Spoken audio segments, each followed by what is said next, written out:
guys, welcome to our another video. हामी एकदम सन्चै छौँ. आई होप हजुरहरू पनि सन्चै हुनुहुन्छ होला हैन. अनि हामी चाहिँ कहाँ आएको छौँ भने यहाँ हेर्न सक्नुहुन्छ चिकन रामेनमा. यहाँ चाहिँ जापानिज ड्रेसहरू लाउने हैन, जापानिज फुडहरू पनि पाउँछ अरे. त्यही भएर हामी चाहिँ यहाँ भिजिट गर्न आएको छौँ. भिडियोलाई लास्टसम्म हेर्न चाहिँ नभुल्नु होला. यो चाहिँ हाम्रो चाहिँ माथि जानुपर्ने हुन्छ नि. हेर्नु न कस्तो दामी ट्री हाउस टाइप क्या. वाउ, कस्तो सुकुन मिल्ने ठाउँ हौ. कता उता पनि रहेछ नि. वाउ, हेर्नु त कस्तो राम्रो. बल्ल बल्ल बल्ल शीतलु ठाउँमा आयौँ हामी. गर्मीले साइकको हुनु आँटेको थियौँ होइन. वाउ, यस्ता हामी चाहिँ यहाँ आयौँ कि तर अहिले भर्खर हाम्रो 11:40 हुँदैछ. अनि 1 बजे मात्रै यहाँ खानाहरू बन्छ अरे क्या. सेफ त्यतिखेर मात्रै आउनुहुन्छ अरे. अनि हामी चाहिँ पर्खिरहेछौँ. यहाँ चाहिँ कस्तो क्युट क्युट सामानहरू पनि बिक्रीमा रहेछ. यो चाहिँ के पो हो? टिस्यु राख्ने टिस्यु बक्स हो. यो पनि बिक्रीमै रहेछ. अनि यहाँ चाहिँ हेर्नु न अर्जेन्टिनाहरूको पनि यो छ क्या.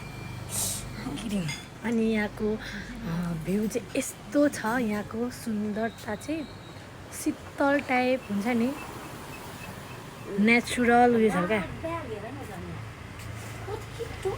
Wow, oh my god, cute है ये. ये भूत हौ. वाउ, बुक्की यहाँ झरेर न. तपाईँहरू यहाँ आउनुभयो भने यस्तो यस्तो क्युट सामानहरू लिन सक्नुहुन्छ. स्ट्रबेरी कस्तो. यहाँ चाहिँ मलाई बर मनपर्ने चाहिँ मेन यो रुख होइन. अनि रुखदेखि यहाँको नजारा हेर्नु न. Wow, just looking like a wow. Guys, हामीले चाहिँ जापानिज ड्रेस पनि लगाइसकेको छौँ. हेर्न सक्नुहुन्छ कस्तो देखिरहेछ.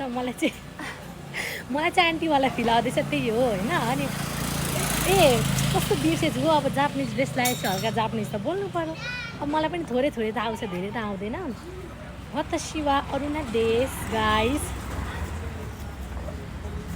आनोहितो भूमिका देश.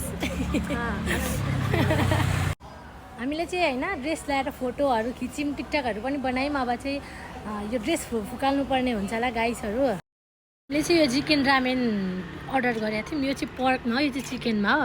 यो चाहिँ मेरो, यो चाहिँ उहाँको अब फर्स्ट ट्राई हो. यो चाहिँ यहाँ चाहिँ फेरि सेल्फ सर्भिस है, आफै लिन जानुपर्ने हो. यहाँ कसैले ल्याइदिनु हुँदैन. यहाँ चाहिँ हमला सुरु भइसक्यो. कस्तो रहेछ टेस्ट हो र? जाडो महिनामा झन् बेस्ट हुँदो रहेछ नि. यो चिकन रामेन चाहिँ यति मिठो हुँदो रहेछ कि गाइस. यो झन् यस्तो गर्मी छ, हामीले सुप्पीको पसिनासरी हुने गरी भएन. हामीले पिम हेर्नु त सबै सबै कस्तो मिठो क्या. तपाईँहरू पनि आएर एक्चुअली ट्राई गर्नु होला. एकदमै मिठो हुन्छ. अझै जाडो महिनामा अझै भुकाएर आएको बेला त झन् 2 बटुका खानुहुन्छ तपाईँहरूले. साँच्ची भनेको. यति भन्दै अब हामी चाहिँ भ्लगलाई यहाँ एन्ड गर्छौँ. Bye bye guys, thanks for watching.